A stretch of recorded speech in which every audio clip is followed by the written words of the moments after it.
ஓம் சைராம். நல்லது நினைப்போம், நல்லது நடக்கும். 48 நாள் தவத்தில் 35வது நாளில் இருக்கோம். நேற்றைய பதிவு உங்கள் எல்லாருக்கும் ஞாபகம் இருக்கும்னு நினைக்கிறேன். விருந்து சாப்பாட்டுக்கும் பரிசுக்கும் ஆசைப்பட்டு தேவையில்லாத இடத்துக்கு நம்ம போனோம்னா நமக்கு எப்படி நடக்கும் அப்படிங்கிறத குரு சொன்னார். எங்கெங்கெல்லாம் சாப்பிடணும், எங்கெங்கெல்லாம் சாப்பிடக்கூடாது, அப்புறம் நம்ம கடைபிடிக்க வேண்டிய தர்மங்கள், இது எல்லாம் சொன்னார். தேவையில்லாத இடத்துல போய் சாப்பிட்டோம் அப்படின்னா அது நமக்கு பாவத்தையும் கொண்டு சேர்க்கும். அதனால் அடுத்த பிறவிலையும் நம்ம அந்த கஷ்டத்தை சுமந்துக்கிட்டே தான் வாழணும், கஷ்டத்தை அனுபவிக்கணும். அதாவது பாவங்கள் சேரும். அது எல்லாம் குரு நேற்று சொன்னார், நம்ம எல்லாம் கேட்டோம். இன்றைய பதிவில் நம்ம என்னென்னலாம் செய்யணும், வீட்டில் கடைபிடிக்க வேண்டிய ஆச்சாரங்கள் பற்றி குரு அந்த தம்பதிகளுக்கு, கணவன் மனைவிக்கு சொல்கிறாரு. நம்மளும் கேட்டு தெரிஞ்சுக்க போகிறோம். நம்மளோட அன்றாட வாழ்க்கையில் கடைபிடிக்க வேண்டிய ஒரு சில முக்கியமான விஷயங்களை இன்றைக்கி நம்ம தெரிஞ்சுக்கலாம். எல்லோரும் வீட்டில் சந்தனம், நெய், மான் தோல் வைத்து கொண்டு 3 வேளைகளிலும் மான் தோல் மேல் அமர்ந்து பூஜை செய்ய வேண்டும். இன்றைக்கி நிலைமையில் மான் தோல்லாம் வச்சுருக்கக்கூடாது. வச்சுருந்தோம் அப்படின்னா போலீஸ் நம்மளை கூட்டிகிட்டு போயிடுவாங்க. மான் தோல்லாம் வச்சுருக்கக்கூடாது, தடை செய்துட்டாங்க. இதெல்லாம் உங்களுக்கெல்லாம் தெரியும். அதனால் நம்ம உட்காந்து அந்த பூஜை செய்கிற இடம் சுத்தமாக வச்சுக்கணும். அதுதான் நம்ம கருத்தில் கொள்ளணும். அதாவது மான் தோல் அப்படிங்கிற இடத்துல நம்ம என்ன பயன்படுத்துகிறோம் அப்படின்னா சுத்தமான இடத்த பயன்படுத்துகிறோம். பூஜை செய்கிற இடத்த சுத்தமாக வச்சுக்கணும். அந்த மாதிரி சுத்தமான இடத்துல உட்காந்து தான் பூஜை செய்யணும். 3 வேளைகளிலும் பூஜை செய்ய முடியாதவங்க காலை வேளையிலாவது கண்டிப்பாக நம்ம பூஜை செய்யணும். காலை வேளையிலாவது.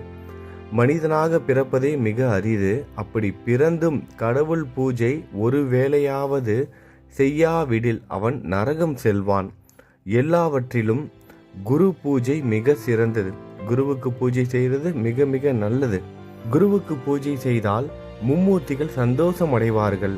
ஆனால் கலியுகத்தில் மனிதர்களுக்கு குரு பகவான் என்ற எண்ணம் ஏற்படுவது கடினம். ஆதலால் புத்தி குறைவானவர்களை காக்க பகவான் சால கிராமம் அப்புறம் பானலிங்கம் ரூபங்களை கொடுத்து அவற்றை பூஜித்தால் எல்லா பாவங்களும் நீங்கிவிடும்.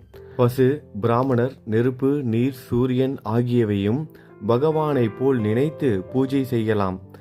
எல்லாவற்றிலும் மனதில் பூஜிப்பது மேலானது. நம்ம இந்த மாதிரி ஃபிசிக்கலாக பூஜை செய்கிறத விட மனதால் நம்ம பூஜை செய்கிறோம்ல, அது மிக மிக சிறந்தது. நிறைய பேருக்கு இருக்கிற ஒரு சந்தேகமே என்னென்னா, என்னால் நேரம் ஒதுக்க முடியல, நான் வேலைக்கு போகிறேன், நான் வெளிநாட்டில் இருக்கிறேன், என் மிஷின் மாதிரி வாழ்க்கை இருக்குது, குடும்பத்தில் இருந்துக்கிட்டு என்னால் இதெல்லாம் செய்ய முடியல, காலையில் குழந்தைங்களை ஸ்கூலுக்கு அனுப்புகிறதும் என் வீட்டுக்கார வேலைக்கு அனுப்புகிறதும், இந்த மாதிரி கஷ்டப்படுற பெண்களும் இருக்காங்க. அதே மாதிரி ஆண்களும் அந்த மாதிரி சூழ்நிலையும் இருக்காங்க. ஆண்கள் பெண்கள்னு பிரித்து பேச முடியாது. ஏன்னா எல்லாருமே வேலைக்கு போயிட்டுருக்காங்க இன்றைக்கி காலகட்டத்தில்.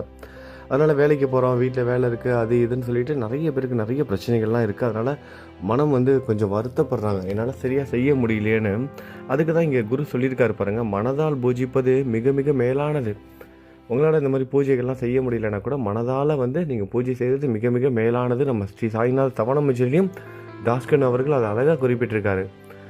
என்னோட மனசில் எப்படிலாம் தோணுதோ அந்த மாதிரிலாம் உங்களுக்கு பூஜை செய்கிறேன், என்னோட மனசால் நான் உங்களுக்கு பூஜை செய்கிறேன்னு சொல்லிட்டு அவரோட ஸ்துதி பாடுவார். அந்த மாதிரி நம்ம நேரம் கிடைக்கும் போதெல்லாம் மனதாலேயே நம்மளோட சாய்க்கு, நம்மளோட குருவுக்கு, நம்மளோட தெய்வத்துக்கும் நம்ம அந்த மாதிரி பூஜை செய்தோம் அப்படின்னா மிக மிக நல்லது. நடுத்தரமானவர்களுக்கு மண்டலத்தின் பூஜையும் கீழ்த்தரமானவர்களுக்கு மூர்த்தி பூஜையும் நல்லது. அதாவது நடுத்தரம் கீழ்த்தரம் அப்படின்னா நம்ம ஏதோ ஜாதியை வைத்தோ இல்லை பணம் காசை வச்சோ முடிவு பண்ணுறாங்கன்னு நினைக்காதீங்க. அதாவது பக்தியில், ஆன்மீகத்தில் நம்ம ஒரு படி மேலே இருக்கோம் அப்படின்னா மண்டலத்தின் பூஜை நல்லது. கீழ்த்தரமானவர்கள், அதாவது கீழ்த்தரமானவர்கள்னால் அந்த வார்த்தைகள் நீங்கள் தவறாக எடுத்துக்கக்கூடாது.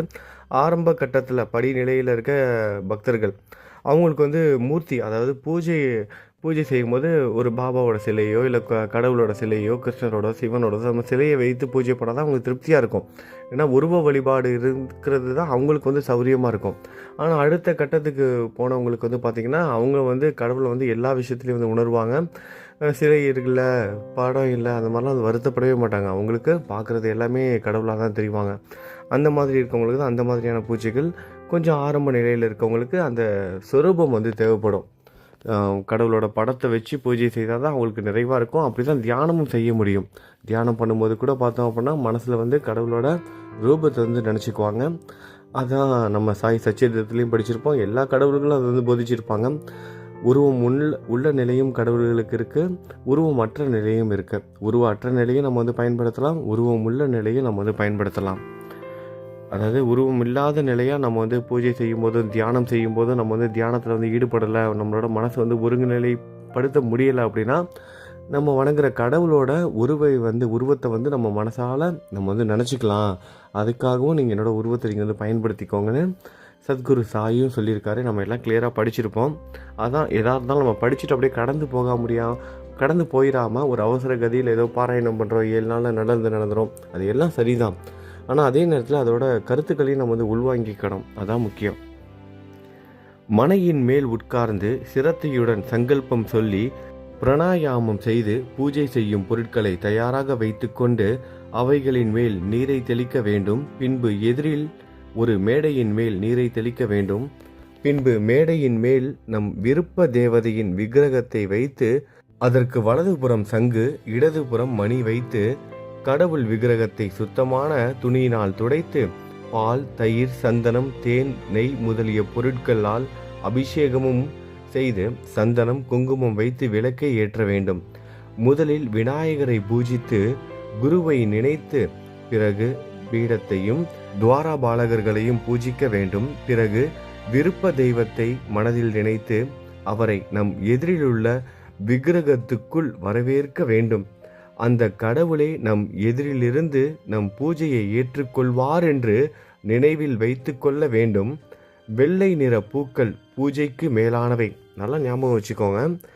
உங்கள் எதிரில் இருக்கிற அந்த விக்கிரகமாக இருக்கட்டும், நீங்கள் சாமி கும்பிட்ற அந்த படமாக இருக்கட்டும், அந்த படத்தின் மூலமாக நீங்கள் செய்கிற பூஜையை அந்த சிலையின் மூலமாக உங்களோட கடவுள் ஏற்றுக்கிறாரு அப்படின்னு நீங்கள் நம்பணும். அந்த நம்பிக்கையோடு செய்யணும். நம்ம ஒரு சிலைக்கு தானே செய்கிறோம், இதை வந்து கடவுள் ஏற்றுக்குவாங்களா ஏற்றுக்க மாட்டாங்களா அந்த மாதிரியான கேள்விகள்லாம் இல்லாமல் வரவேற்கணும். அந்த உருவத்தின் மூலமாக கடவுளே வாங்க, என்னோட தெய்வமே வாங்கன்னு நீங்கள் எந்த தெய்வத்தை வேணாலும் மனசில் நினச்சிக்கோங்க. அந்த தெய்வம், அந்த கடவுள் அந்த ரூபத்தின் மூலமாக வெளிப்படணும், வரணும்னு வரவேற்று அந்த நம்பிக்கையோடு நீங்கள் செய்கிற பூஜையை அந்த சிலைகளோ அந்த படங்களோ ஏற்றுக்குங்கிற நம்பிக்கையோட, அதாவது படங்கள் சிலைகள்னு மறந்துட்டு நீங்கள் வணங்குற தெய்வமே உங்கள் கண்ணு முன்னாடி இருக்குது, நீங்கள் செய்கிற பூஜைகளை அவங்க ஏற்றுக்கிட்டு இருக்காங்க அப்படிங்கிற நம்பிக்கையோடு செய்யுங்க. வெள்ளை நிற பூக்கள் பூஜைக்கு மேலானவை. மஞ்சள் சிகப்பு நிற பூக்கள் நடுத்தரமானவை. மற்ற நிற பூக்கள் நல்லது அல்ல. எருகம்பூ விஷ்ணு பூஜைக்கு உகந்தது அல்ல. கணபதியை துளசியுடன் அம்மனை புல்லுடன் பூஜிக்க செய்யக்கூடாது. அதாவது எருக்கம்பூ வந்து விஷ்ணு பகவானுக்கு நல்லது அல்ல. கணபதிக்கு வந்து துளசியோடையும் அப்புறம் வந்து அம்மனை வந்து புல் வைத்து நம்ம வந்து பூஜை செய்யக்கூடாது. புல் வந்து எதுக்கு வைக்கணும்? கணபதிக்கு தான் அந்த எருக்கம்புல் இதெல்லாம் வந்து வைப்பாங்க. துளசி வந்து விஷ்ணுவுக்கு தான் வைப்பாங்க. கணபதிக்கு வந்து துளசி வந்து வைக்கக்கூடாதான். பகவான் பாதங்களில் பூக்களை வைத்து வலம் வந்து மேலே விழுந்து கும்பிட வேண்டும். பெற்றோர்கள் பெரியோர்கள் பூஜை செய்யக்கூடியவர்களின் பாதங்களை வணங்க வேண்டும். குருவை பார்த்தால் அவரின் வலது பாதத்தை நாம் வலது கையாலும் இடது பாதத்தை இடது கையாலும் தொட்டு சாஷ்டாங்கமாக விழுந்து வணங்க வேண்டும். பிறகு குருவின் முழங்காலிலிருந்து பாதங்கள் வரை தடவி விட வேண்டும்.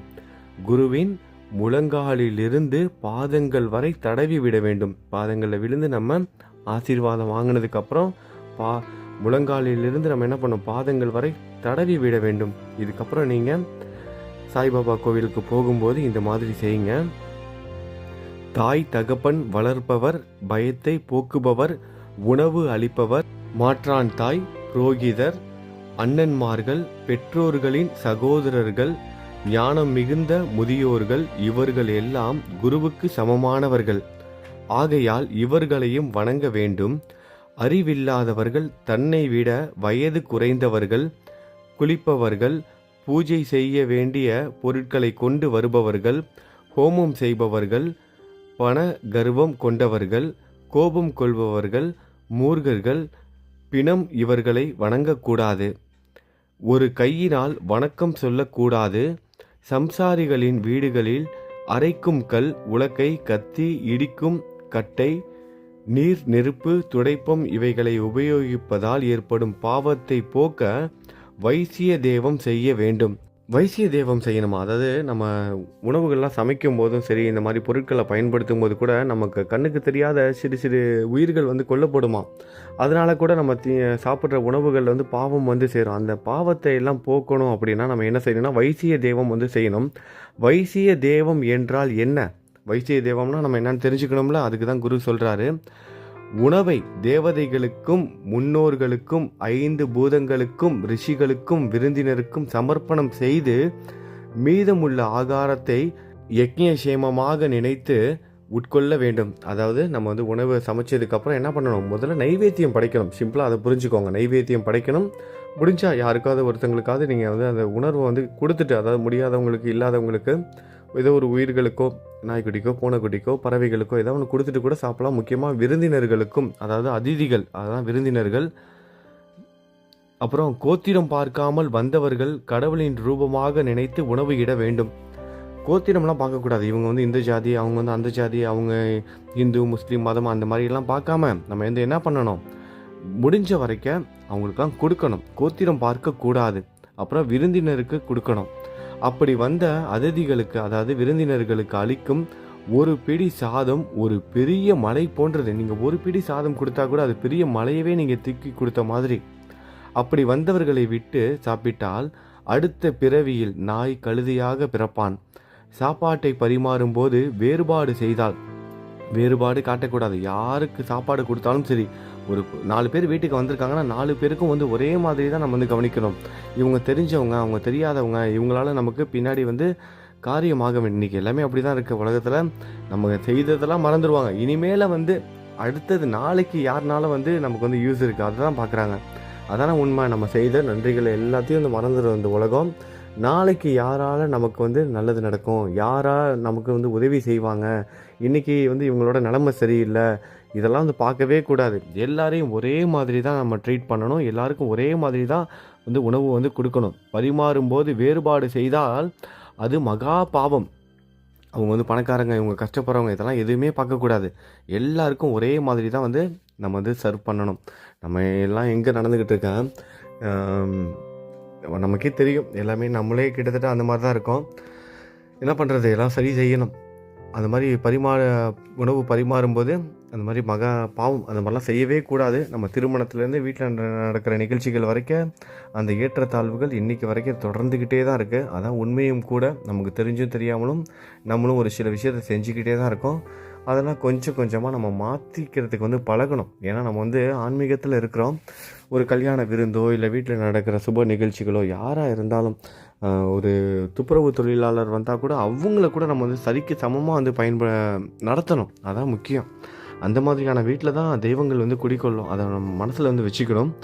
உணவு இடும் இடத்தை, அதாவது உணவுலாம் கொடுக்குறோம்னா அந்த இடத்த வந்து தண்ணீரால் சுத்தம் செய்து கோலங்கள் போட்டு தேவதைகளை வரவேற்று இலை போற்று பரிமாற வேண்டும். நம்ம வரவங்களை தான் தெய்வமாக வந்து பார்க்குறோம். அப்போனா அந்த இடத்த வந்து எவ்வளோ சுத்தமாக வச்சுருக்கணும். ஒரு உணவு கொடுக்குறோம், ஒரு ஏற்கனவே சொன்ன மாதிரி யாரை வேணா இருக்கட்டும், கஷ்டப்படுறவங்க, அவங்க இவங்க, திரும்ப அந்த துப்புரவு தொழிலாளர்கள் அவங்கவுங்கன்னு சொல்லவே சங்கடமாக இருக்குது. யாராக வேணா இருக்கட்டும், பொதுவாக இருந்துட்டு கஷ்டப்படுறவங்க அது இதெல்லாம் நம்ம வந்து எதுவுமே நினைக்கக்கூடாது. யார் வந்தாலும் அவங்கள வந்து சுத்தமான இடத்துல தான் உட்கார வச்சு சாப்பாடு போடணும். அதெல்லாம் செய்கிறது இல்லை. நம்ம பாட்டு ஏதோ ஒன்று பண்ணிட்டு போயிடும். எங்கேயாவது உட்கார வச்சு ஒரு பிடி சாப்பாடு கொடுத்தா போதும்னு. அப்படி கொடுத்ததுனால எந்த ஒரு நல்லதும் கிடையாது. ஏன்னா அவங்கள வந்து நம்ம வந்து கடவுளாக நினச்சி தான் கொடுக்குறோம். நம்ம என்ன பண்ணுறோம், கடவுளுக்கு வந்து நேரடியாக சாப்பாடு கொடுக்க முடியாது அப்படிங்கிறது காரணத்துக்காக தான் அன்னதானம் அது இதுன்னு வந்து பண்ணுறோம். அப்போ அவங்களுக்கு நம்ம வந்து மரியாதை வந்து கொடுக்கணும். அதுதான் முக்கியம். அப்போ கடவுளே வந்து சாப்பிட வந்தால் நம்ம எந்த அளவுக்கு நம்ம வந்து மரியாதை கொடுப்போம், அந்த இடத்த எவ்வளோ சுத்தமாக வச்சுருப்போம், அலங்காரம்லாம் பண்ணி தானே வச்சுருப்போம். அந்த மாதிரி வந்து பண்ண சொல்கிறாங்க. கடவுளே வந்து சாப்பிட்ற மாதிரி அவங்க சாப்பிட்றவங்களுக்கு அந்த சாப்பிட்ற இடத்த நம்ம சுத்தமாக வைத்து அந்த மாதிரியான இடத்துல தான் பரிமாறணும். முதலில் இடது பக்கம் சித்திரகுப்தனுக்கு வழியாக சிறிது உணவை வைத்து பிறகு சாப்பிடு. சித்திரகுப்தனுக்கு வலது பக்கம் வந்து கொஞ்சம் உணவை வச்சுட்டு தான் சாப்பிட ஆரம்பிக்கணுமா. சாப்பிடுகிற இதெல்லாம் ஒரு சில விஷயங்கள் நம்மளால் கடைபிடிக்க முடியும், ஒரு சில விஷயங்கள் கடைபிடிக்க முடியாது.